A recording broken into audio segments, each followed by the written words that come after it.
Hey there, welcome to another episode of Divine Design Podcast. I'm your host, Chrissy Morales. Guys, today I'm super excited because I get to sit here with one of my super good friends that I've known forever since we were little. Tish, how long have we known each other? Since we were about 7 years old. So 7 years old. We have tons of stories amongst ourselves, but she's from San Antonio. Tish Guerra, thank you so much for being willing to be on the podcast. All right, guys, what I want to do is, you know that I'm bringing on people that have had, mostly dealing with, trauma, things in their life. This podcast, I really want it to be about us talking about things that we don't talk about, to try to push that out, something that's not commonplace that we normally talk about. But Tish, you have a very interesting story. She just recently was in a relationship, and her boyfriend of how many months? It was like 4.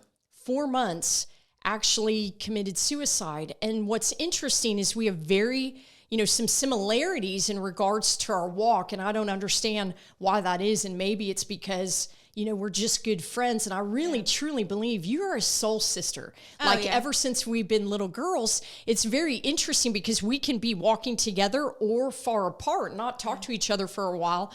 And it seems like our lives truly do parallel when we reconnect, that we've gone through the same things or walking through absolutely the same things. So, you're a doll. Or you go through something first and then I follow through. And it seems like even like your dad's divorce and your parents' divorce and then my divorce had a lot of similarities to it. Yes. Yeah, and so then you end up marrying a man that very similar to the guy that I ended up being in a relationship for both 18 years. Yeah, both an AC family business. Yeah. Then you end up meeting this boyfriend who is the same name of, the person that I lost. So it just is really, really interesting, our walk. Well, you got to add, not only that, but his ex-wife and his daughter is the same name as my Steve's ex-wife and daughter. So yes, it's very interesting. We're kind of like, God, what are you trying to show us? But in the end, I really do believe God is working in this relationship. Of course, God was working in her relationship with Steve, and God has shown us so much. God has revealed to us. But I think after, how long has it been since Steve 23 passed? weeks. 23 weeks. Okay. But during that time, I think God has revealed to you so much about what your mission is, what you're to do now, how you God revealed to you, because you're kind of like, why did I go through this? I remember you asking me, why did God do this? Why did I go through this? But I think God is trying to show you a lot of things of how your life is to be, because God is all about later. So he's setting you up, and he's got the perfect plan for you. I know that, Tish. Yeah. And I know it's getting ready to come for you, whatever that is, the love of your life. But really what I want to hunker down in this episode is her walk, what she's experienced. And really we decided we were going to come on the show and talk about narcissism. I didn't learn that word narcissist and actually until Steve died. And once I started going in counseling, because I've been in counseling for 2 years, and my counselor started talking about narcissism. Tim started talking about narcissism, and I thought, I need to look up this word and what is this about? But Tish, I'm going to say, whatever you're willing to kind of share, let's back up. Say it on. Okay, so whatever you're willing to share on your walk, I really kind of want to zone into more about Steve, how you meet him, what transpires, what you learn about him, what you learn about yourself in that relationship, what's happening in the back end of Steve's prior relationship with children, how that's coming into y'all's life, how that's affected, how Steve is responding or reacting to this, how it's changing your relationship, what you learned about that. And and then I want you to kind of, talk about a little bit about what you saw in narcissism and really what started, your eyes were opening to that. Now, this was a young relationship, so you didn't kind of know how to walk, but I also know throughout this relationship that this was a heartfelt connection walls, y'all's hearts, both of y'all's hearts, your walls. Yeah. Well, you talked to him. Yeah, you talked to him, and he was like the most open person, and he was just a beautiful person. What it's shown you now, and how you want your message to be conveyed, and how you're going to live your life now. So I'm going to let you have the spotlight and kind of go. Well, you kind of have to start. I met my only husband when I was 15. I fell in love with him as soon as I met him and saw him, pretty much. Love at first sight. I thought he walked on water. He was a professional motocross rider. Okay. Just fun guy. You know, I thought he was hot. Just a great guy. And we ended up getting married. When I turned 21, we started dating because he's 8 years older than me, 9 years older. And we ended up dating when I turned 21. And then we got engaged like 6 months later. 2 years later, we got married. And so I was 23 when I got married, or right before I think I was like a month before I turned 23. And we got pregnant, I guess, in 98 or 99. We got pregnant in 99. That's about right. So, so I knew him from 21 to 26. Okay. And we had been together. And once Ed and I had been together, I guess we got engaged 6 months later, he never not spent the night with us. So, and my mom's old-fashioned Catholic lady, Mexican lady, so you know how that is. So he was sleeping on the couch, but he would sleep on the couch every night, and he was the greatest man. He was a great son-in-law, but the worst husband you could imagine. When I was pregnant, about 7-8 months pregnant, he was not coming home at night. He was going to bars and stuff like that. It was just a lot of, I didn't know at the time, I was humiliated. I mean, Chris, I didn't tell her. This is probably the closest person in my life ever. I didn't tell you till 10 years in. And that's what's interesting is I thought she had this perfect life, perfect husband, perfect family, perfect everything. But what kills me is for a decade, this girl is hurting. This girl doesn't, reveal or doesn't tell the truth to me that, her husband doesn't come home at night. What she's experiencing, her going through her pregnancies by herself, things of that nature. And it just kills me that she was walking through all of this alone. She chose not to tell because of I was humiliated. I was being humiliated and I don't embarrassed. come from a family like that. Right. Nobody in my family is like this. There's no divorces in my family. I'm the only one. It was just absolutely. I felt like it was like, to me. I never protected him. I never once had the idea of protecting Ed. It was about protecting me.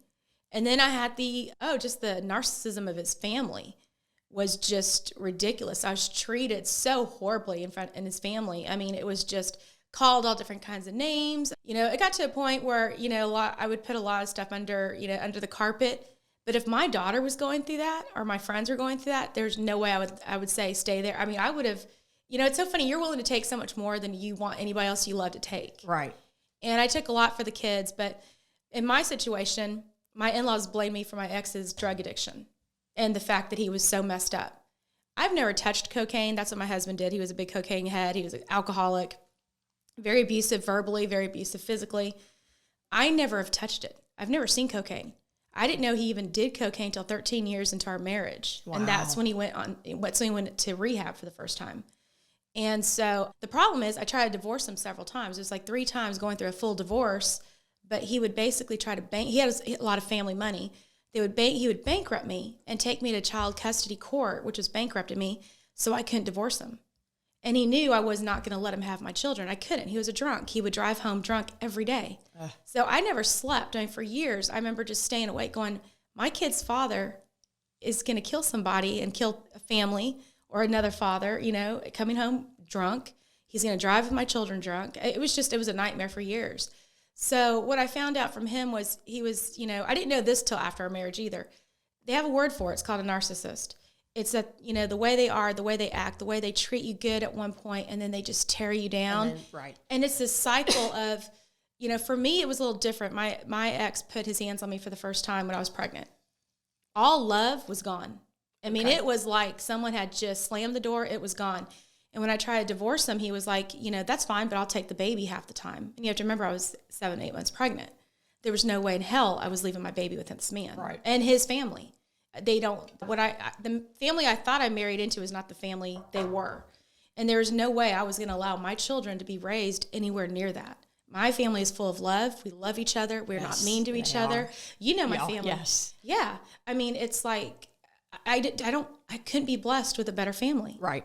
And so there was no way I was going to allow my children to be raised in this hate-filled home. I want to say something about her family very quickly. And this is something like I hung out with her, little girl. We were over there, at her house after school every day. We lived right across the street from each other, and her house is facing the other way, so she had to jump a fence. That's all that was between us. Really. But I remember going to her family, and I remember honestly those times feeling the love in your mom and your dad, and they did talk about the Lord, and I had never experienced anything like that, so I liked going to your house. Yeah, I liked being in that, but I noticed that she had a different foundation with her family than what I had experienced. I mean, my family was great. Your family was wonderful. They were never fucking there, Tish. Well, that's why I wanted to go to her house, and she wanted to go to my house. I was like, why do you want to stay here? Let's go to your house. We can watch dirty movies. We could do anything we wanted. Yeah. Yes. But you always had Richard. She always had her little brother with her. And I did have my Richard, my little brother sidekick with me who, But anyways, that's what I remember about your family. So I loved it. At least, we were chatting about this before we even got the podcast about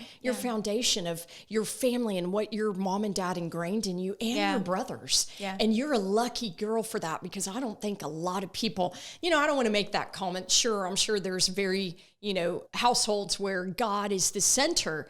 But I didn't experience that. And when we were growing up, our friends and whatnot, I don't think they were experienced households like that. Yeah. I mean, do you think of any of your friends or whatnot, or any of our friends that experienced what you were experiencing?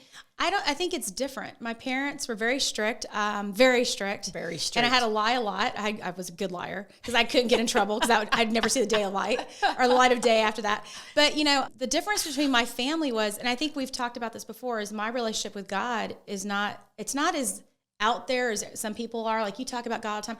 I've never had the need to talk about God, but he's always been there. And it's never been new to me because it was ingrained in me since I was a child. I think I was born with it. I think I'm just very fortunate that my mom was a very hardcore, devout Catholic. Right. My father wasn't as much. He worked all the time, but his faith was there. Right. And like I told you before, when my father was dying, I was 20, and he had a heart attack, and he's dying. And I'm praying to God, please. I know it sounds crazy, but I'm praying to God and my grandparents to come and receive my dad on the other side, because we were here to say goodbye to him and hold him, who was going to be on the other side. I was young, even though I have this great relationship with God. I was raised in Catholic school. I've never doubted God, never had a question. I was too immature to understand that God is the greatest. And to me, it was like I needed his parents, because that's what I would have needed. If I was dying at that moment, I would need my parents. And even before God. And I don't necessarily think it's a bad thing. I think it's just a maturity thing, because your parents are supposed to be the vision of what God is. That's why we're supposed to respect our parents. Exactly. So my parents always would say, my mom would say, don't be afraid of God, be afraid of me. God will forgive you. I'll beat the hell out of you. So that was my mom, so that was how I kind of grew up. So God was this beautiful person, not the mean one. My mom was the mean one. Right. But I'm praying, and I'm breaking down in front of my entire family, and my mom comes in, and she's like, are you praying to your grandparents? And I said, why? And she said, your dad sent me out here to tell you that grandpa's with you and everything's going to be okay. From that moment on, I've always had faith. It was never not there. But I guess what y'all talk about, your walk with God, is very different. And I showed you, there's a beautiful quote from Kobe Bryant. And I'm not a Kobe Bryant fan by any means, but he makes a comment saying, you don't know how great God is until he has to carry the cross for you. Right. And he carries that cross and you. And that is the best way to describe it, because that was like the eye-opening thing to me. And I've never had those questions. Even when I was going through my relationship with Ed, I remember there was a period that I was so angry and full of hate with Ed, I couldn't even pray anymore. And it wasn't that I was mad at God. It wasn't that I had questions of God doing this to me. I really honestly felt like, how can I talk to him when I hate somebody so much and it's so against what I'm supposed to believe in? And I remember I broke down in church one day, and the priest came out, the nuns came out. I was at the cathedral downtown. I looked like a mess. They probably thought I killed somebody or killed my children or something. Right. And when I told them, they were just like, your hatred is so strong right now that you cannot even open up to God. And I said, that's what I'm feeling. I feel like, and I made the comment, I feel like I'm living in hell. And the priest told me, he said, hell is not a place. Hell is the absence of God. And I never understood that until those words were said to me. And from that point on, as angry as I was at Ed, I didn't have that hatred. I was able to let it go because it just, I asked God to take it away from me. Now, not saying that I didn't hate him, or not, but not hate in the same way. Right. but it was where it didn't overcome me. It didn't overtake my everything about me. Right. But I had never experienced anger in your like relationship with God. Well, you know what I mean? Yeah, because if you're not praying, Yeah. And it felt like, And so when people say stuff like that, where you're not walking with God. No, I'm walking with God. But sometimes when you're doing something really, that's what sin is. Sin is keeping you away from God. Right. It's not about the little morality thing. It's about what happened, like kind of like when I tell my daughter, you don't have sex when you're young, and it's not because it's a morality thing. It is. But the reason God doesn't want you just to have sex with when you're young or with multiple men isn't because you're having sex with men, you're having fun. It's because of the damage it does to that person. Right. And a young lady cannot be with men. It's just men and women think very differently. Our emotions are differently. Right. I agree. So what 100%. happens is, So, I was raised in a home where it was morality. You just don't do it. You're doing God's sin, da-da-da. That's not what it's about. It's about the fact that God doesn't want you hurting. And I really didn't truly understand that until I had children. And I'm watching them. I'm like, okay, if God loves me more than I ever could love my children, it's not about the little stuff. It's not about him saying, oh, you sinned against me. It's about what that sin does to you. And one of the things I did learn with the narcissist is they don't have that. They'll never be happy. That nothing's ever good enough because they don't even understand what that means. Yeah, see, and that's still hard for me to grasp. You know what I mean? Like, I know we're getting ready to you're probably going to segue into that, but it really is still hard for me to grasp. And I believe that my relationships too, like, we all kind of have these narcissistic tendencies. Everybody has those traits. But is somebody truly a narcissist? And I think about my relationships and go, I definitely at some point in time, was somebody that had more narcissistic traits than I ever realized. Like I said, I just became familiar with that word after Steve passed. And I'm like, what is this? And we've had numerous, conversations over the phone, about this. Now, tell me a little bit now, like, let's jump into Steve and where you really started, like the light bulb really was going off about narcissism and what you saw in that relationship behind the scenes. Yeah. So talk to me about that. Of all things, I was a mess. I had just done a triathlon a couple days before, and I had those little numbers on my arm, and they weren't coming off, and it looked really bad, but I had just worked out, and I was at Costco, and this guy comes up to me and goes, what kind of tattoo is that? And that was his first comment to me. And we just started talking, and I have a medical device I'm trying to develop right now, and I forgot he said he worked in oil and gas, and he said, we're talking, and I said, oh, yeah, we went into some other discussion about a guy who ripped me off with oil and gas. Long story short, he took about $100,000 of mine. Okay. And so we were talking about that, and I said, I'm looking for some investors. He said he knew some. And so we were just talking as we were going through line. This is your first conversation? Yeah. Okay. It was, and if you know Steve, he had no boundaries. The guy was like an open book. So I was just, and I'm in sales. I'm a talker, so it didn't bother me. I was like, just talking. And I thought it was really hot, but we ended up, he ended up going first, and I think he was waiting for me in the little picnic area. And we started talking, and the first time, I think the light bulb went off was we're leaving Costco, we're right outside the doors, we're still talking. He gave me his number, and he said, call me, and I'll see if I can get some investors for you. And I said, okay. Perfect. I'll give you a list, and I'll introduce you, because I'll introduce you through email or whatever. And he got a phone call, and the first thing he said was, how does she know I'm talking to a woman? Okay. And he's not wearing a ring. And I'm like, okay, and then he goes and I started talking to someone that walked out that I knew, happened to have a friend that was walking through. And so we started talking or whatever. And he gets off the phone and he's visibly almost shaking. And it's like, you can almost see his like hands trembling, and it's just really weird. And damn. And so, well, he made the comment. He was just like, when he came back, he goes, I don't know how my ex-wife or ex-wife to be knows I'm talking to a woman. And I'm like, what do you mean? He goes, well, the first thing she said is, who's that woman you're talking to? And I'm like going, okay, this guy's nuts. I got to go.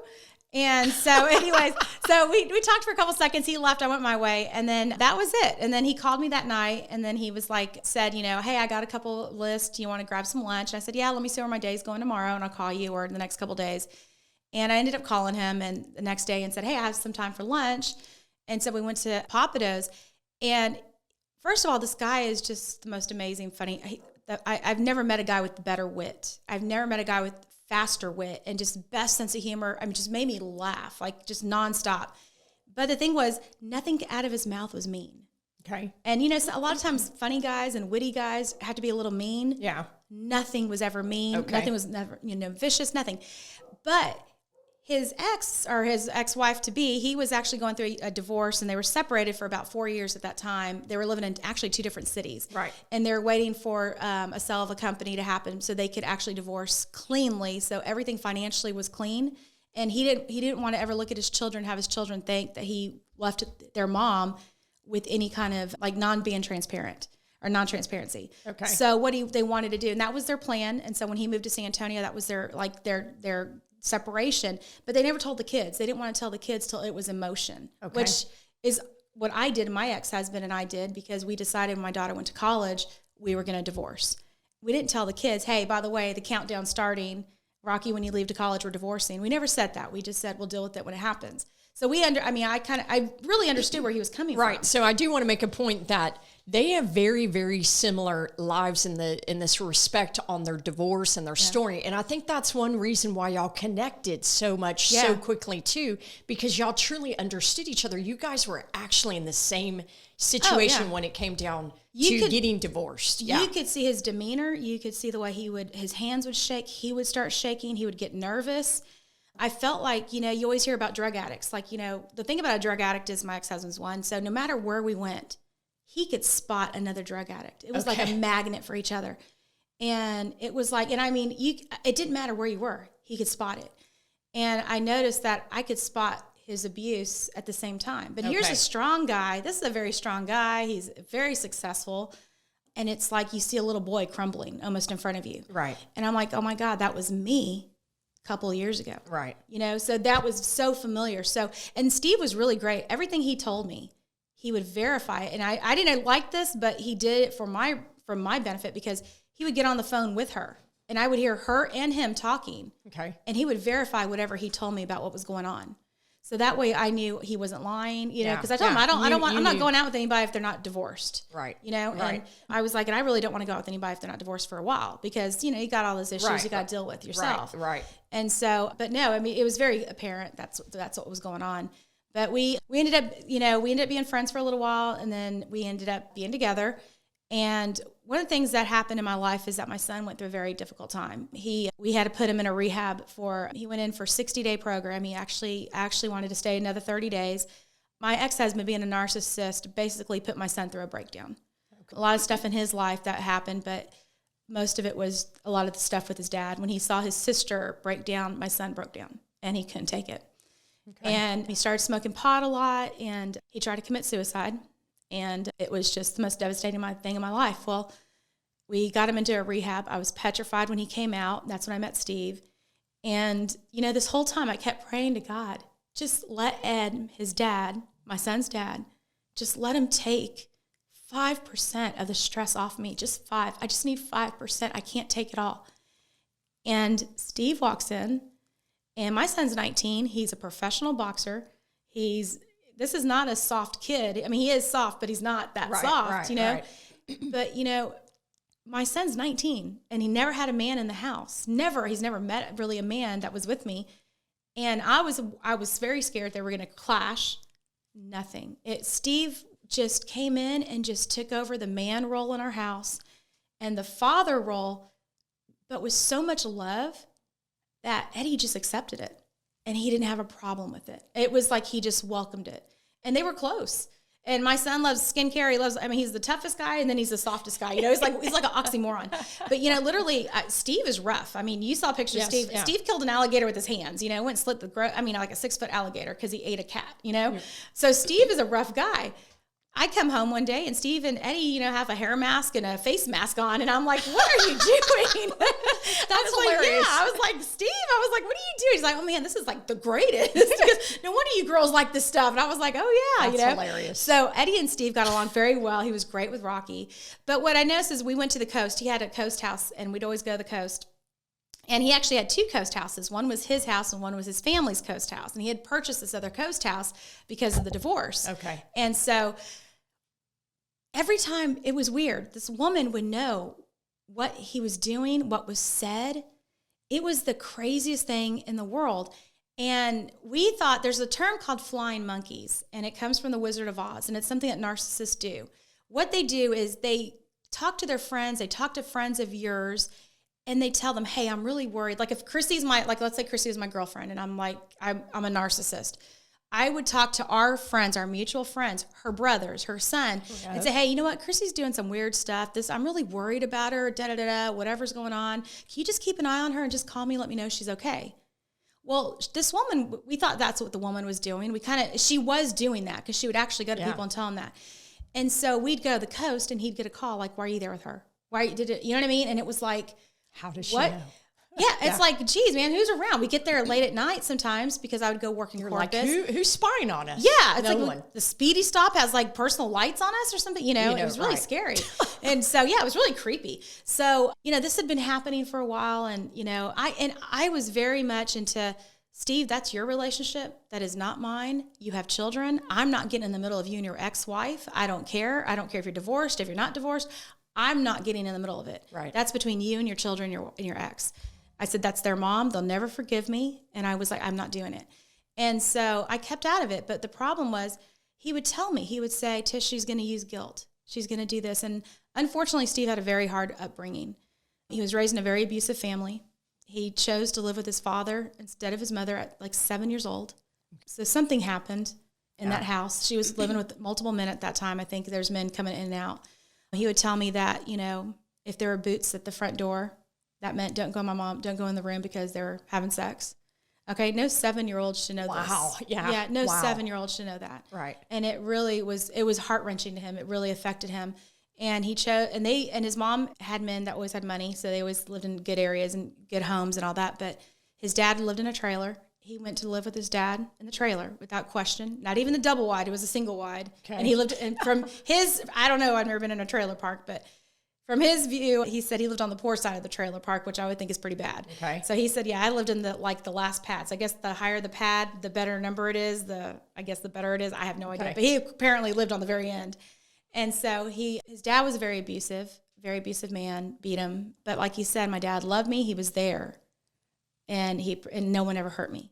So I know there's stuff there that, he didn't completely go into, but I know there's more stuff to it than that. Right. So what you're saying basically is like Steve had major trauma that was never healed or dealt with or never went internal to. And I think that's part of Steve's story, you know, definitely as to why he makes the choices that he does. Look, I'm going to back up 1 second because she keeps on talking about how does the ex know that they're at the Speedy Mart or they're, or the conversations or that he's even with somebody else.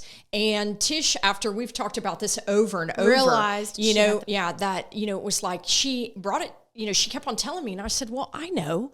You know why? And Tish was like, why? And I said, because there's an app, an undetectable app that you can put on somebody's phone that actually you have access to their emails, their text message, location, everything. You can hear phone calls. You can hear everything. And the only reason I know about that is because I believe that was put on my phone too. Now, I realized some things after the fact, maybe while Steve was alive, but even after the fact, after Steve died, like I had a tracker on my truck. There were things that were going on in that relationship that I just was not privy to. I had no clue what was going on, but I do believe I had an app like that on my phone because Tammy worked for me at the time, and just the conversations that were said, I could come home and he could word for word say my conversations like I know, or, blah, blah, blah. And I'm like, how? I remember going like, looking, to the side, like, like, how could he fucking know that shit?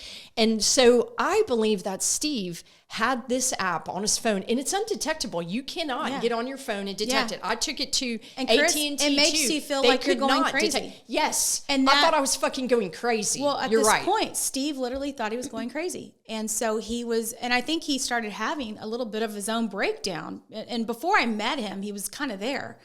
And he was having a hard time. He was just, he thought he was literally going crazy. You have to remember, he's been told his family's crazy his whole life. Yes. So he's starting to think, oh my God, I'm crazy too. And I'm like, Steve, you're not crazy. You got to deal with what you've dealt with. And he's like, well, that's why I have you. I talk to you. I said, but I'm not fixing it. You have to go to therapy. And he didn't want to.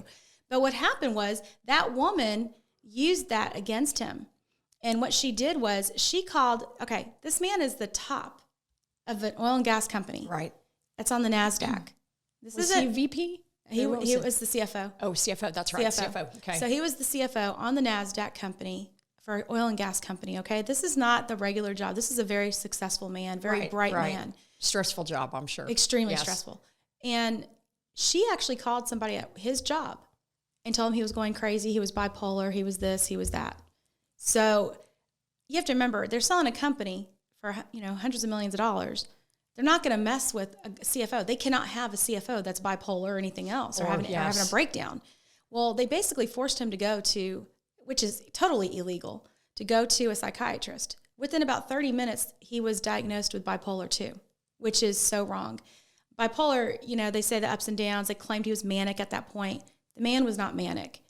Cheap as hell. I've never met a cheaper man than this guy.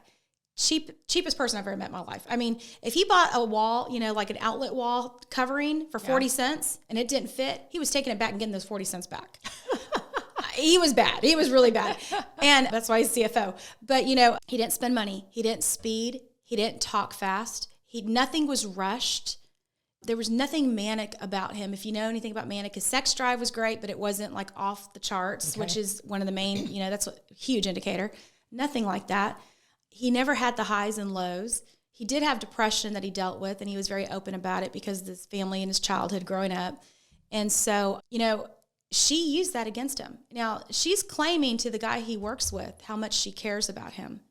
For 4 years, that man is living in San Antonio, and she's in Houston.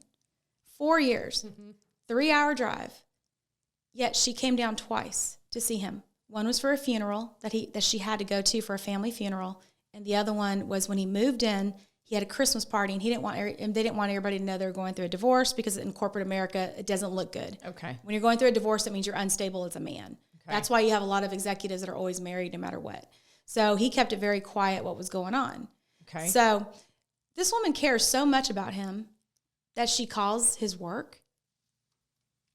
So it just went downhill from there. And it's so funny that it happened literally like 2 days after. She texted me claiming it was her and her kids were texting me in the middle of the night claiming they were him and saying that he's leaving me. He doesn't want anything to do with me. He's crazy. I'm married and I have mental issues. I have this. I'm an alcoholic. I'm this. And I'm like going, at first I was like, what is going on? And then it kind of clicked. It wasn't them. It wasn't him. Right. And then he called me the next day, which is that day you talked to him for the first time, the next day. And what happened was she told the kids he was cheating on him or cheating on her. And he was like, we've been separated for 4 years. Right. We're going through a divorce. The kids, and he's a wonderful father. 4 years. She came down twice to see him because she had to, right? Right. He went home every single weekend to be with his kids. Every weekend. And, she even said it. I heard her say, you're a great dad. You come home every weekend to see the kids, da-da-da-da. You do everything for the kids. The man would take a phone call from those kids, no matter where he was, no matter what we were doing. He would take their phone call, and he wouldn't cut it short. He would talk to them. He knew everything about his daughter, a little too much, I think, but he knew everything about his daughter, everything about his son. His little one was 10, would call him 5-6 times a day. Steve never cut him off. Wow. Never. So, he was a wonderful dad. Yeah. So what happened was he gets on this medication. I dealt with the medication because when my son, Eddie, went on Lexapro, that's when he became suicidal. Okay. I know several people who have had that happen to him now. And I'm a drug rep. That's my profession. I don't want to say anything, but one of my best friends is a doctor. Their son did the same thing when they went on Lexapro. And so it's a very common thing that when you go on some of these antidepressants or these antipsychotic drugs, it causes not only depression, but it causes not only suicidal ideation, which means you're thinking about it. It causes suicidal attempts, which means you actually go through with it. Okay. So thing about men is most of the time when they do it, they end up dying because they do it in a violent way. They usually use a gun. And that's what happened with Steve. But what happened was I was seeing this. I'm texting him, get off this medication. This woman is texting him and her children, if you don't take the medication, we don't want to see you. The kids don't know what they're talking about. They don't know anything. They're young, 20, 18, and 10? They don't know. we had a conversation. We kind of made a little joke about him not being able to sexually perform because when you take those kind of drugs, that's one of the first things that happens. Okay. She sends a text to him and says, I understand. I heard from the grapevine that Tish no longer wants you because you can't have sex. Wow. Ha ha. Don't forget to take your pill. Wow. Yeah. And I remember you telling me that. But there's been numerous text messages, numerous things that Tish has told me about that relationship and truly what was going on behind the scenes. And, we truly believe that woman is a narcissist. Oh, no, 100%. No, 100%. I mean, I don't care what kind of relationship you have. That's the father of her children.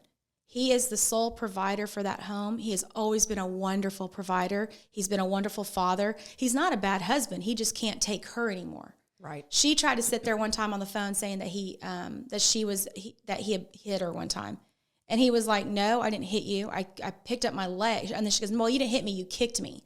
And he said, yeah, because you were kicking me in the... Yeah. And he goes, I had to pick up my leg. What did you want me to do?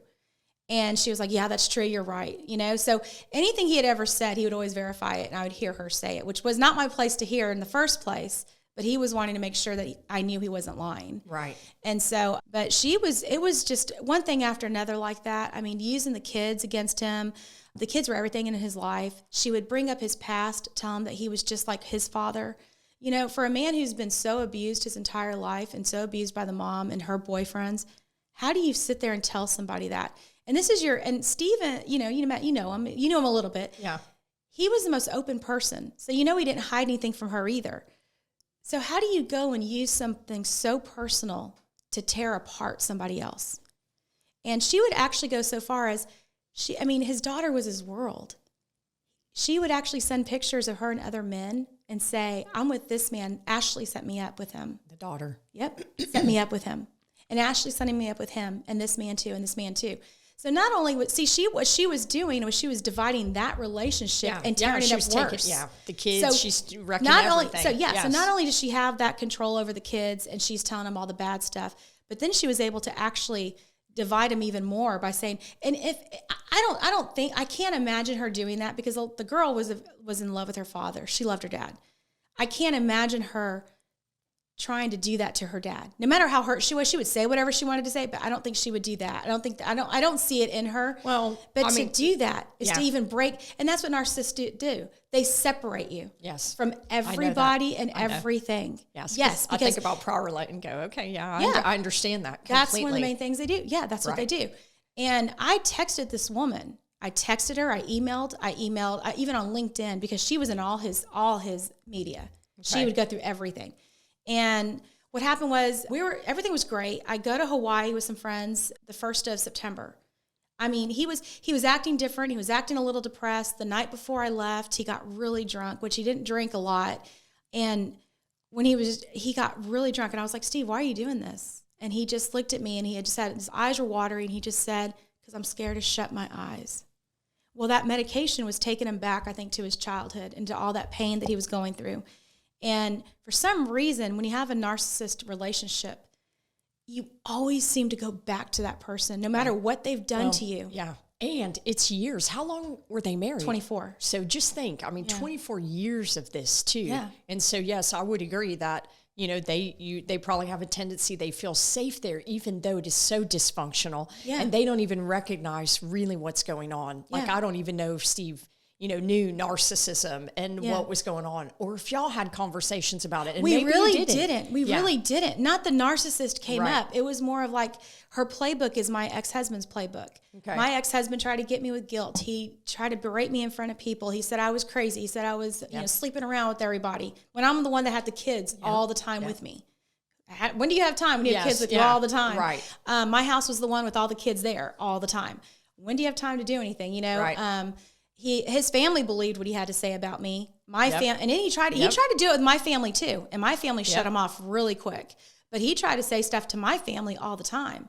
And he would say, I spent money, I did this. Well, little did, of course he wasn't telling everybody he's spending $3,000 to $4,000 a month up his nose. Yeah. But paying the bills and buying clothes for your kids is, being out loud, lavish, Right. So I saw a lot of the similarities, the way he did it. My ex-husband got me fired from a job, and it was actually it was him and one of my very close friends, who I found out later he was having an affair with. I found out because she testified me in court. Wow. And it came out that, they had a very intimate relationship. And so I was like, her playbook is Ed's playbook, but I didn't understand it. And it took me a while, even after his death, to really see what was going on. Right. But when I went to Hawaii, we were fine. We were good. He was great. He took Eddie out. My son vapes still, and I hate it. And I was telling him I'm worried about the vaping, blah, blah, blah. Well, Steve goes and takes Eddie to a vape shop and says, I want to know what you're doing. I want to know what you're getting. And so he wanted to, and Steve was very smart. He had like a 168 IQ. Okay. So this guy just, retained everything. So he wanted to go. He wanted to see what Eddie was buying, wanted to see what he was using. Was he buying a DAP that had, stuff in it? What was he using? He came back home and he said, no, Eddie's good. Don't worry about it. And apparently he bought Eddie a vape. He bought Eddie vapes and gave him money for, What's he smoking, like Orange Bliss? Or something? Oh, no. He likes the Escobar banana flavor. I don't even know. Okay. But anyway, I don't know. So anyways, but Steve made sure that he was okay, and Steve had no boundaries. And one of the things I've learned about people that attract narcissists, or they've had family members that are narcissists as they're growing up, they have no boundaries because they were never taught those. Interesting. They have no boundaries.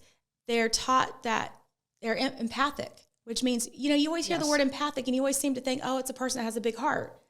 It's not a person that has a big heart. It's a person that's been continuously hurt as a child, and they have to learn what people are feeling to know what's going to happen next.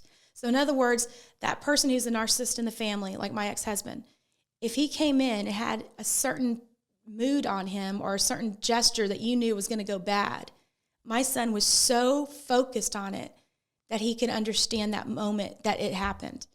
And that's what an empath is, and that's something I had to learn later on because I thought it was always a good thing. It's not. It means that they have had a lot of childhood trauma, and they've had to deal with these personalities, so they have to be ready and aware of it.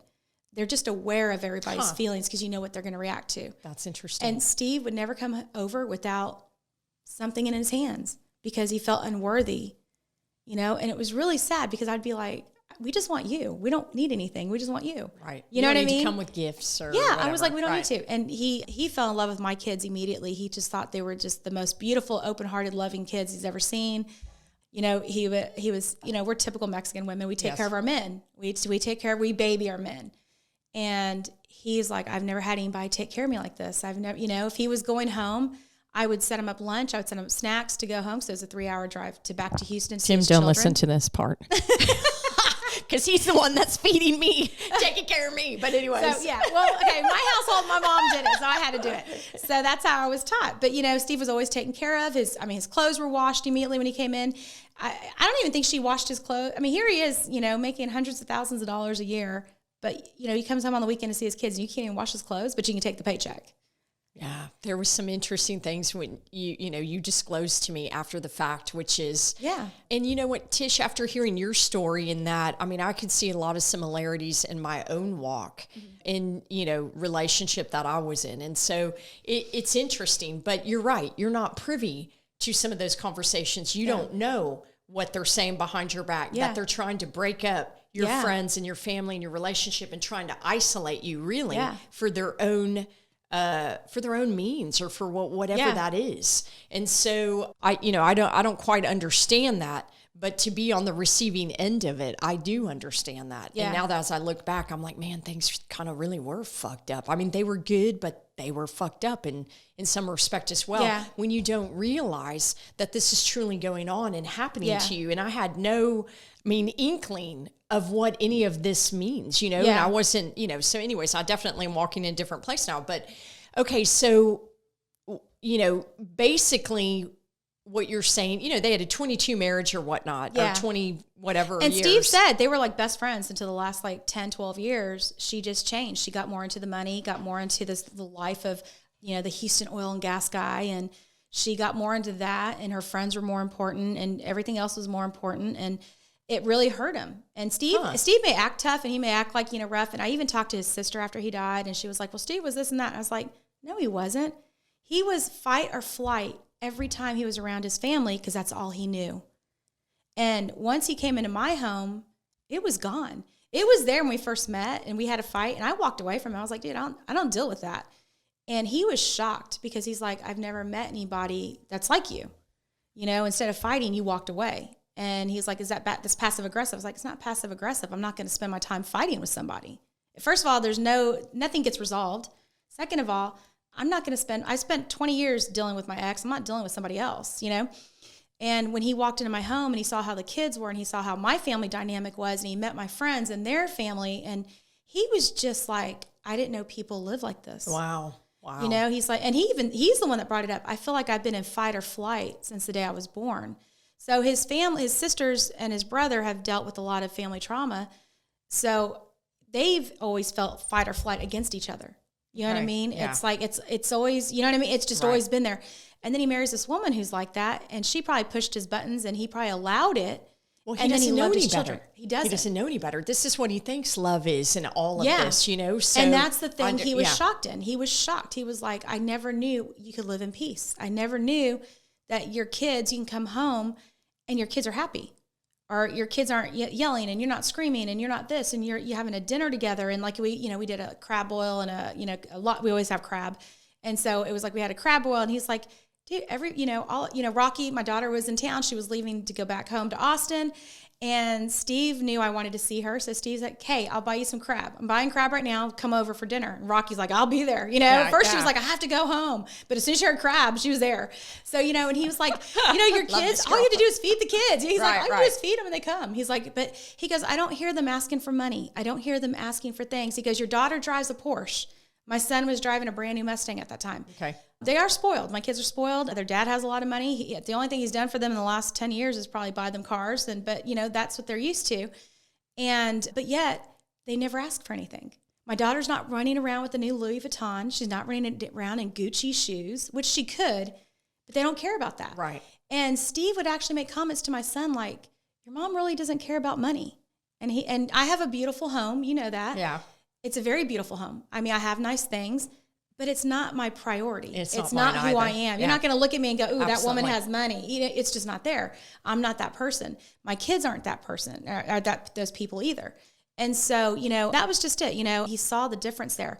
But when I came back from Hawaii, he was living at the coast because his ex, or I call her his ex, she didn't want him living at the house. He's on a new antipsychotic drug that's causing him to get depressed.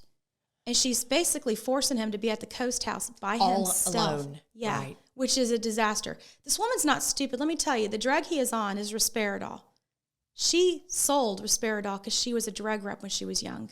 Okay. She knew what that drug was. She knows what it does. She knows the side effects. She knows what you have to be careful with. I'm a drug rep. When you're on any drug, I don't care if it's for heart medication, cold medication, allergy medication, or antipsychotic. The moment you have a cough, the moment you have stomach aches or you have, anything, you get off the drug and go on another one because that drug, it's a different chemical than that. They can be in the same class, but they all have different components to it. So if that drug doesn't work for you, that's why you get samples. So if it doesn't work, you go get, you try the other drug. So she knew, and it's common sense. It's public knowledge. Antipsychotic, anti-depression medication. All these drugs can cause huge amounts of suicide. And the fact that he was voicing what he was saying it. Oh, you could see it. She said, go on your own, be at the lake house, blah, blah, blah, She blah. told him, you have to wait it out. It'll level itself off. So I know we're talking about something that is, super, super crazy, but I don't think, but I don't know what her intentions were. We've talked about this many times, but I'm like, I think she was trying to control him. I don't think she thought he was going to kill himself. Okay. I thought even though he's voicing, I'm depressed. I'm blah, blah, blah. Even though I went through it with my son a year before, I still would never have guessed he would have done that. Right. I was shocked. Of course. I was absolutely floored. I would never have thought he was at that point or he was capable of it because he was a grown man. Right. A successful, smart man, everything in his life. Well, what happened was when I got home from my trip, I was there for 10 days. I got home. He came to my house and he said, I have to go back home and I have to work my kids. I have to figure this out. My kids hate me. They want nothing to do with me if I'm with you. He goes, I'll be back in a week, Tish, but I got to let them know I at least tried one more time.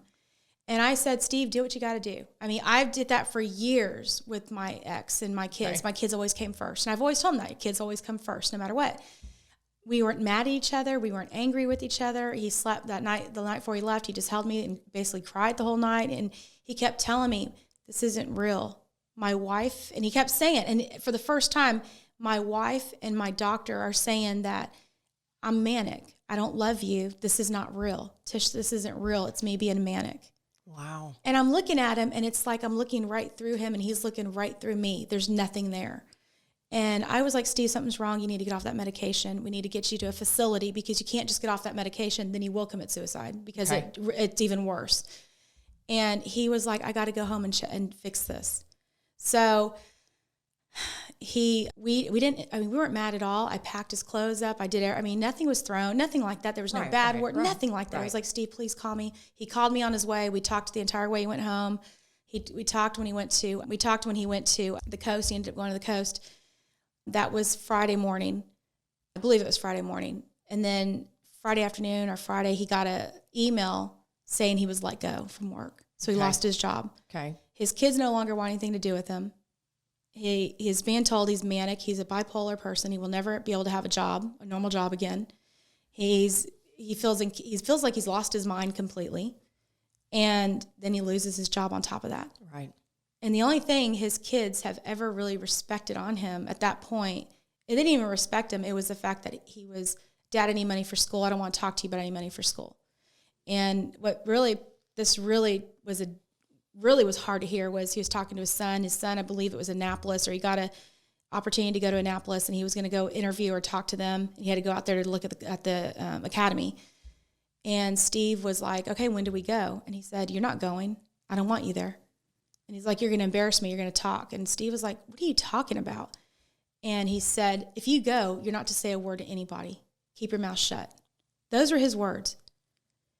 And I'm looking at Steve, and I'm just like, first of all, he was humiliated having to hear this. Second of all, he was crushed.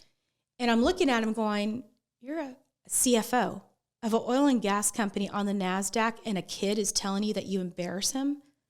It's like, it just, you know what I mean? It was like all lost of respect was gone. We can't forget that it's the mother. It was what she was telling them. It wasn't them. the kids. It was They're what kids. She was doing. It was every move was her, whatever she was saying or whatnot. Yeah. Now, remember, folks, they don't even live together. They're 4 years apart. One lives in San Antonio, one lives in Houston, and this man is traveling every weekend to go see his children because his children, mean that much to him. So and they did family things. I remember remember talking to you, and this happened. Yeah, like this was a flip of a switch happening so quickly. Yeah, everything. Yeah, just everything. Because they did the family things because he made it a point. He was very honest with me about it. He said, and I go, hey, I did too. We still went on vacation. We still did the family things. If you didn't know us, you thought me and Ed had the best marriage in the world. I wasn't going to let my kids hurt. Do what you have to do. Right. And, it was really sad. It was really sad. Let's not forget either that she's the reason why he lost the job. Yeah. Because she went and started shit at work, and calling those people. And I'm sorry, you're the CFO of a company. You're in charge of hundreds of millions of dollars. Do you want someone crazy? Yeah. Or bipolar going through an episode? No, you can't have it. So I don't think that, she knew what she was doing. No, she knew what she was doing. But the bottom line is, I think you were a huge threat. Oh, huge threat. She hated me. You were going to, she was going to lose whatever that was, whether or not her intention was to get him to kill himself. I don't think it was that. I honestly don't think it was that. But if somebody is crying out like he was, and she goes to isolate him down there, Tish, I'm not real sure about what those motives are. You know what? I agree. And the thing is, they were fighting because I was on the phone with him and his attorney, and she wanted life insurance. She wanted his $1 million life insurance policy, and this is like a month before he did it. And she, and I was like, it's just a divorce thing, whatever. And I stayed out of it. I kept my mouth shut. I didn't say anything. Then she would call, and she said that his daughter wanted to commit suicide because he broke up the family. I mean, so all this is happening within 3-4 weeks of each other, being on this medication. Bam, bam, bam. Yeah. And it was way too much for him to handle. And he should have never got diagnosed that quickly to be bipolar. And what's interesting, and I want y'all to know, because people need to pay attention if you're ever in these situations or whatnot. Don't listen to a doctor who diagnoses you in 30 minutes. Not only it was the doctor that she knew. Who it was that guy who worked with him. His daughter's a counselor. Steve had gone to the counselor and talked about stuff or whatever. She told her dad, which is Steve's friend, who they were in a Bible study together, about what was going on. And she got him into a psychiatrist. First of all, you're going against HIPAA. Steve called him and called the woman and called his ex-wife and said, why did you tell Pete what was happening, And she sat there and denied it. And she denied it for almost an hour, Chris. I'm sitting there. Steve is, while he's talking to her, he's looking at the phone records and his number pops up. Just happens to be 2 days after she found out about me. Okay. 2 days after. So he's looking at phone records of her. So out number. of revenge, they were talking. She said she had him do that. Yeah. Out of revenge, she called up his org. She knew he wouldn't divorce her if he lost his job. He couldn't divorce because he was never going to leave his children without money. He would never leave her without money or the children. And he was supposed to get like a $4 million payout. So, this honestly, Tish, is such a sad story. I'm so sorry that. It is. It's been the hardest thing. And like I said, for me, Chris, it's the guilt that I didn't step up and do more, because when he would have done it for me, he would have absolutely done it for me. And I think this is what she lives with. Being in this situation and whatnot, because Tish, I've heard, she'll cry over this and again and again and again. But what I do want to let you know, Tish, and I know, I love you. I know there's nothing you can do. I know there isn't, that's his, whatever happened. I know that, but it still doesn't stick with you. Right. And it's and to know that he was so alone. Right. And he's been alone his entire life. And it's like, how did you go back to her and trust her? And I asked him, why are you listening to her? And he would say, because she has my best interest at heart. And she never did. No. Yeah. And what's funny is one of the things I found out too is with me, I didn't trust Ed with anything. But when it came to financials, I did. So when I went into court with my ex-husband, I found out so much stuff that he had done that I would never have guessed. I gave him my brand new Range Rover. Yeah. Thinking, he was like, oh, we're having financial issues, through the divorce. Let's just, sell your Range Rover. As soon as the divorce is over, we'll, buy you another car. Okay. I didn't think anything of it. Okay, here it is. My attorney said, are you sure you trust him? I said, yeah. And she goes, you don't trust him for anything? I said, yeah, but money I do. So it's funny how Steve had that trust in her for his well-being. Right. I had the trust in him for money. And I just think, it's interesting. But Tish, I do want to, and I know I told you this last night, but you did, based on a young relationship. Yeah. But you really did. You were talking, go home, be with you do not need to be isolated. No. Like you were telling him, no, you need to go get looked at, go to the doctor, change the prescription, do this. Yeah. Well, one of the last times I talked to him was Friday, and then he got that pink notice saying he got let go. I saw him that Tuesday. He wasn't answering my phone, so I called him, and I was just like off the wall calling him. I was texting everything I could think of, like, what's going on? Are you okay? I didn't know he had lost his job. I go up to his Coast house, and what happened was we had already moved a lot of my stuff in his house at the Coast house because we're planning on having a Coast house together, right? Right. He lived at my house during the week, and then we'd go to the Coast house on the weekend. Okay. And so I was like, well, let me go pick up my stuff. If you're trying to make the kids think that, they have to not see my stuff. You know what I mean? Right. And so I went up there, and I really didn't care about the furniture. I wanted to see him. I wanted to make sure he was okay, because he was not, for him to sit there and look at me and say, this isn't real, I'm manic. Right. And so I went up there and talked to him, and I left, and I just had this horrible feeling. I went back, and I begged him, please come in the car with me. Let's go to the doctor. Let's go figure out. Let's go where Eddie went. Eddie went to a great place called Windmill, if anybody ever needs it. We went, I begged him. I went and left, came back 3 different times, begged him to get in my car with me. And the last time I went there, he was up on the porch, and he has a huge, long driveway. He starts running towards me. Oh. And he's like so happy to see me. And I'm like, Steve, and he just looked at me, and then he just put his head down because it's not real. It's not real, Tish. I'm never going to be happy. And that so sucks that this man, thought that. Do you feel like that was the medication? I think it was a Or it mixture was of the just a combination of I think all of it. His world crashing down. Yeah, his world crashing down. The medication, I think, made him I think it put him in a depressed state, which means you're not going to see anything other than what you're feeling. Right, right. And I think, and he told me, one of the last things he told me is, she'll never let me be happy. I'll lose my children. And this isn't real. And I'll never know what happiness is. That's one of the last things he told me. That's horrible to think that this man, but the whole point in us really doing this, and Tish, thank you so much Chris, for let me sharing finish your this story. Too. Okay, go ahead. Real quick.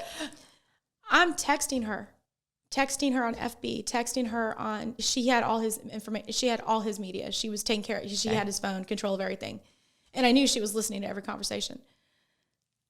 I've emailed her, texted her, Facebooked her, LinkedIn.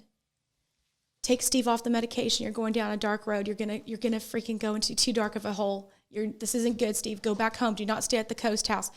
I am supposedly this other woman, right? Right. I'm like the Satan from hell, right? Right. And I'm begging. You're the one breaking everything up. Yeah, I'm the one that destroyed it. Oh, yeah. Yeah. Yet I'm begging this man that I love, that I absolutely love to death. Please go home. Right. Do not stay by yourself. Right. Not asking him to come home with me. Right. Please go home. I even told Steve, let me follow you home to Houston. Let's get you to a doctor. You need to get off this medication. He wouldn't do it. I think he just kind of gave up hope. And then I left and I never talked to him again. And I got a text and it said, it's so funny. It was almost the exact wording that when she texted me months before, when she was saying it was him, she used the same exact lingo. Okay. Yeah. And she said, I'm married. I'm crazy. You knew this. Leave me alone. I'll put a restraining order on you. Okay, that wasn't Steve. Right, right. Because the last words were never mean. It wasn't harsh. He was sad. Yeah. He was sad. Well, Tish, here, my thoughts are is you really did. If you went 3 times, try to get him into that car. I mean, because I know you have to live with the guilt. I did not realize it was that bad. I mean, it just. But I feel like it's just such an ultimate end. Yeah. What you could, and that you recognized at least he needed help. Yeah. And you knew what you were seeing, even though this was a young relationship, but what you were seeing was not right. Yeah. And I think you know this too, because you come from a drug rep. I mean, you've been in that industry, pushing drugs, that type of drugs for years. I do cardiovascular, by the way. No. My drugs are actually needed. I'm very particular about what I sell. But you know this. At least you know that world, and you could somewhat recognize. And she knew it too. It. And so really, what I want to leave you guys with, and what I feel is, such tragedy. But I think that even though your heart hurts and it will continue to hurt, and you've got to heal from this, but there's things that have been taught to you that I believe that God really is revealing to you. And it's number one, that you want to love again. He brought you somebody. He let me trust a man, and he let me trust a man. And because of what Ed did to me, my dad was the greatest. You know my dad. Yes. My dad was heart of gold. Saint. For the first Your time. Your dad was a saint. Yeah. And my dad was a rough man, just like Steve. I mean, there was a lot in common there. And he was a very rough man, just like Steve. But he actually taught me how to trust a man like I did my dad. I mean, there was absolutely no thought in my mind Steve would ever do anything, hurt me, nothing like that. It was nothing. Right. It was just, and it's been a long time since I've ever felt that way. The reason I knew she was a narcissist, though, Chris, and I think this is important, is what she did afterwards. Okay. First of all, they didn't even put a tribute up to him. They didn't put an obituary for over a month. Okay. Or it was right at a month time period. No comment about his service, but they had a GoFundMe the very next day. Right. I forgot about that. And she's accusing me of having $1 million of his and hers, that I kept $1 million. Right, because there was a phone call that came down the line fairly, after he passed to her. I think 2-3 weeks maybe. Asking about money and where money was stashed, and did you know, blah, blah. And then she claimed, they said it was his sister. I don't know if it was or not, but it was almost like an hour and a half of bashing Steve about him being a narcissist. First he was a narcissist, then he was a drug addict or alcoholic. Then he was it narcissist, alcoholic, and then something else I can't remember off the top of my head, drawing a blank.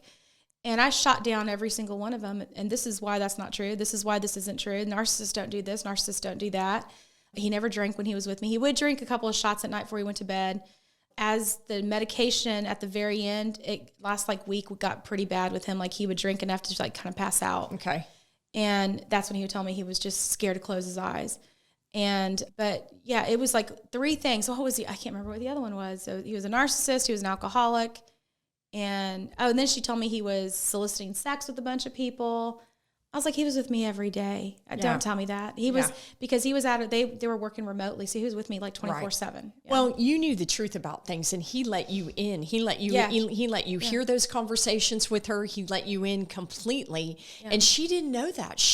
They were taken aback how much you knew about the family and how much everything transpired. And you could go, nope, I'm going to debunk that because you know what? I was listening to the phone call, lady, and blah, blah, blah, blah, blah. So, and they thought I was like some idiot woman. And I'm like, first of all, I'm not an idiot. Second of all, not to be rude to anybody, but I think she thought I was kind of like his ex that didn't have like 2 brain cells to put together. His ex is definitely not a smart woman. Deceiving, manipulative, but she's not definitely a smart woman. She actually this is the narcissist in her.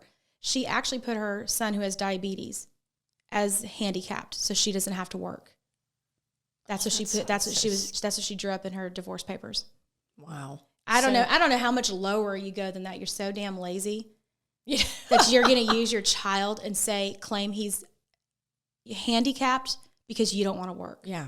No, that's because that would have given her like an alimony or extra child care. Or whatever. Well, this actually, as you can, as we've conversed about this over and over, I mean, it just shows that this is somebody who became comfortable with that lifestyle of not working for years, having everything taken care of and paid for, and not having to really lift a finger or do anything, and then didn't even care for him the way that he needed to be cared for. How do you not even wash the man's clothes when he comes in once a week and he's bringing in hundreds of thousands of dollars? Lorianne, did you hear that?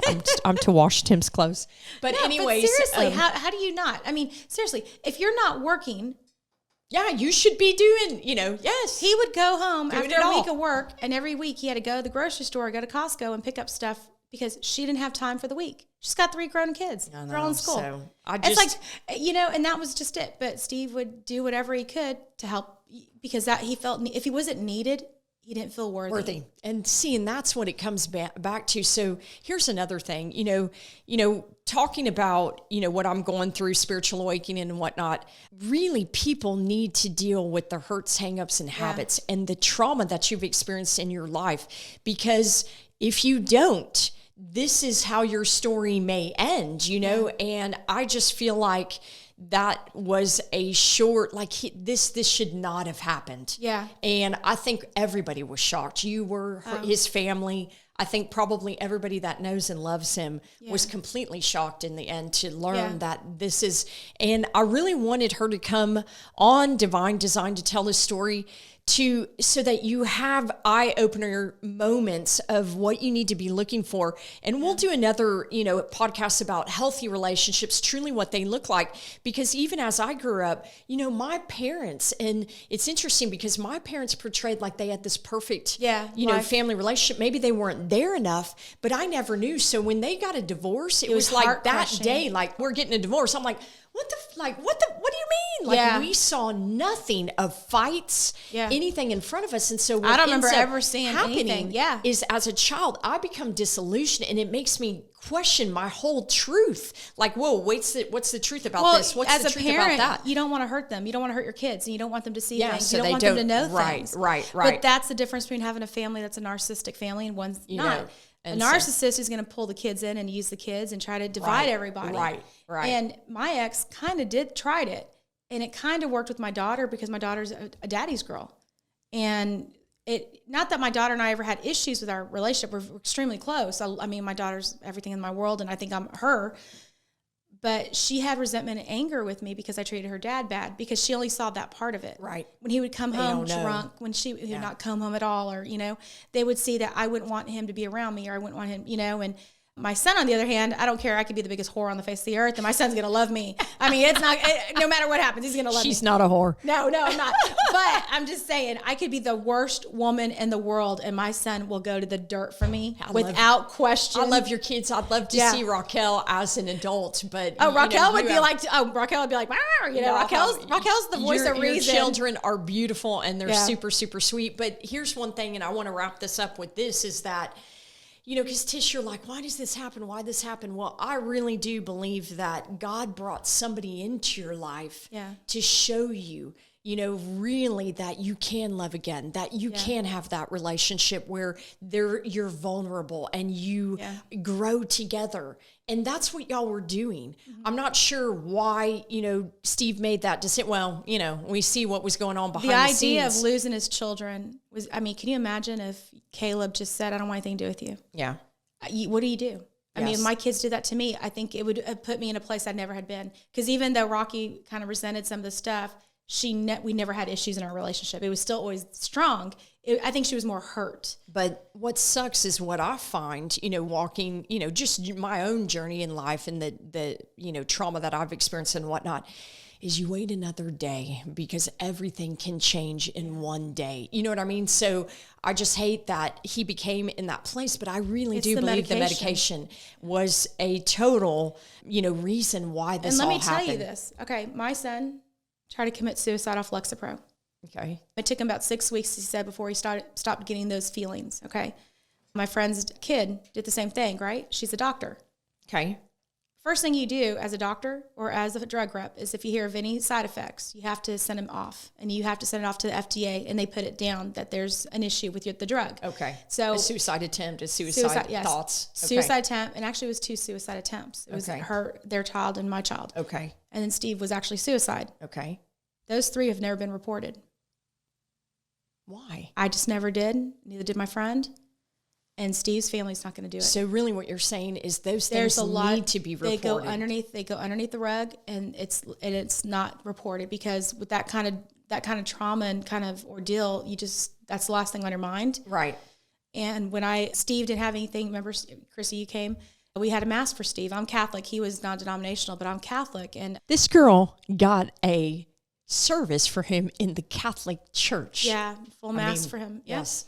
Absolutely. It's beautiful. And the priest made the comment saying, we do this because the medication is causing almost as much harm as the benefits are. Right. I do believe that. I'm not saying anybody should get off the medication. You go with your doctor, but you got to be very careful about what you're taking and what your side effects are. And if your loved one is on this medication, you've got to be diligent on what's going on. And unfortunately, I think I should have been more. I think I should have fought more. It's not when it's my kid, forget it. There's nothing holding me back. But somebody else, I should have been more diligent. And I should have sent him to my friends and our doctors and stuff like that. And I didn't, because I felt like I was invading his privacy, because he hated what his ex did to him. Okay. Oh, everybody knew everything that was going on, anything or more, it was just ridiculous. He couldn't even go to his house without the neighbors looking at him. Well, Tish, even if that would have happened, I wonder, you were, it sounds like begging and pleading, going 3 times to go get him. And he was like, no.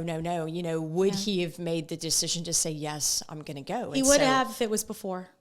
Okay, so if I would have been more demanding before, a little bit more, if I would have been more demanding before Hawaii, maybe, and then like one of the things, he got real moody, and that was one. That's one of the issues. A drug should not make you that moody, and he was getting real moody. And I made a comment to him, and he looked at me and he said, he goes, the medication's making me moody and it's making me really irritable. If I say something rude, just don't talk to me for a couple of minutes and I'll get the hint. But please don't say I'm an asshole. Don't call me names. I can't take it from you. Wow. And the look on his face was heart-wrenching. And of course, I was like, okay, well, I'm just not going to talk to you for 20 minutes. And I just turned around and he started laughing. I started laughing. It was over. Okay. But the thing is, that's when I kind of saw it was everything, because Steve was very funny.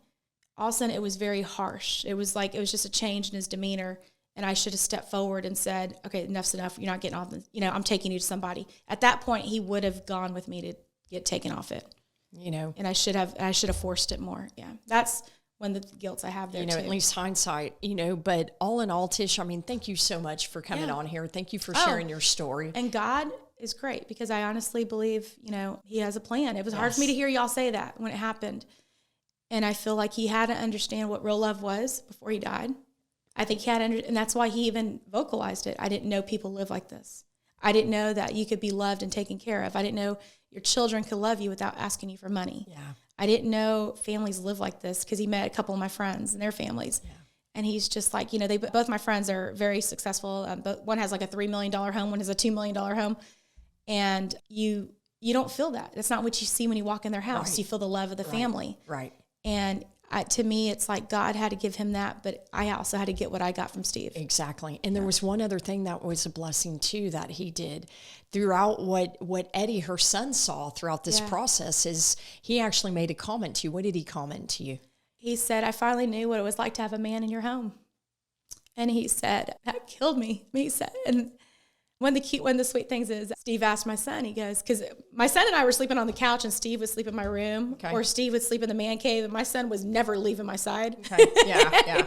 He was not leaving my side. It was kind of hard for him to have a man in the house, and I understood, so I was like, no problem.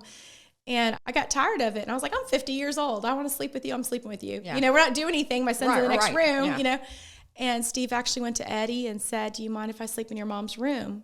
And Eddie looked at me and said, do you love my mom? And he said, with all my heart. And he said, go ahead. Oh, and so that's not what I was looking for. What were you looking for? I know, but that's the kind of man Steve was. Yeah. And it's like, and Steve made the comment, I'll never do anything disrespectful with your mom ever in front of you. The door will always be open. Yes, he was sweet from what I know of him. But no, that Eddie, because I feel like this is another reason why God kind of brought y'all together. And the blessing is because when Eddie, after Steve, passed, Eddie made a comment to you, and I think he said, Mom, now I understand more about what I would have done what he went through, and that he was like, I won't do that. I will not. Yeah. He goes, I didn't understand how much it would hurt you. Because I could never comprehend how much this hurt you, and I can't imagine if I did it to you. So that he realized like this is something, and that life is worth living, and that he's doing really well. Yeah, and today. I think what he realized too is he saw Steve, and he's like, Mom, if he just would have waited the next day. Yes. If he just would have waited another day. And he knows that, and so that's one other thing that I want to press upon anybody, going through that situation or whatnot. If you'll just wait another day, it will pass. Go to church. Hopefully, or do something. Go to church. Do something to make it. Go to change someone, it. or if you don't have a church to go. Even if you don't believe in God, if you go to a minister, if you go to a pastor, I don't care where you are. A lot of times, those people just have a gift that is it's amazing. Because the priest saved me. I walked into the church and I was just beside myself. I don't know how I would have made the next day if that priest wouldn't have been there and talked to me. Yeah. And so talk to somebody. Do not just sit there and suffer it by yourself. It's not, because the damage you do to everybody else, those kids are never going to be okay. No, that family's never going to be okay. And it's not their fault. They're kids. Right. They're listening to their mother. They're hurt. They're being told one thing, and they feel betrayed by their father. They feel everything in the world. And now they're going to have this guilt on top of it. Forever. Yeah, that they have to live with. And I hope and pray honestly, Tish, and I hope they understand at the end of the day, get some healing. Their father loved him so much. Yes. He didn't die with pain from them. He didn't. No parent does. You don't go to bed. When you get in a fight with your kid, you don't go to bed mad. If you were to get hit by a car, you don't go to bed mad. It's your kid.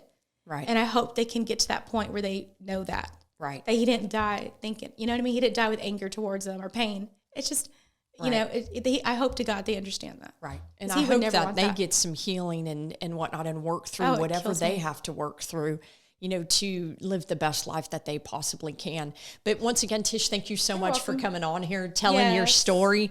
And I would love for you guys to comment, like, or subscribe to the Divine Design podcast. But if y'all have any, like if you are experiencing this, or you guys can share a story about maybe you being with a narcissist or whatnot, please, comment. We'd like to hear, and we'd like to, comment and kind of understand this. I think more people need to understand narcissism. Tish has even made a comment that, they need to somehow in school teach something along these lines so that you don't end up in relationships like that. Like, look, I'm just learning this word, honestly, at the age of 48, and going like, wait, what is this? And love bombing and gaslighting and the definitions of these words. And, I just didn't understand. And now when I look back, I realize that I've been in those situations. Yeah.